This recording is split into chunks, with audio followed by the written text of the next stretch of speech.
अच्छा, वहाँ रोड पे रहते हो? अच्छा, क्या चाहिए आपको? पानी? तो भाई, ये भाई, इस बच्चे ने खैर कभी से जिम तो कभी देखा ही नहीं होगा। आज फर्स्ट टाइम आया जिम में, और आज इसको हम प्रोटीन शेक पिला रहे हैं भाई को। ले बेटा, तू आधा गिलास ले, हाफ गिलास, थोड़ा पानी मिला दूंगा उसमें। ये ले बेटा, ये ले, देख पकड़, ध्यान से पकड़ियो। ये ले।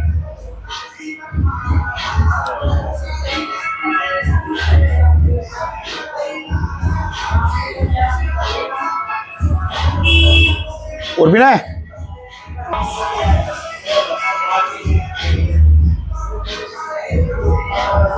और भी ना है? हैं? दे दे। हैं? कोई बात नहीं, मैं फेंक दूंगा इसमें, तू क्या और फेंक देगा। Okay bye.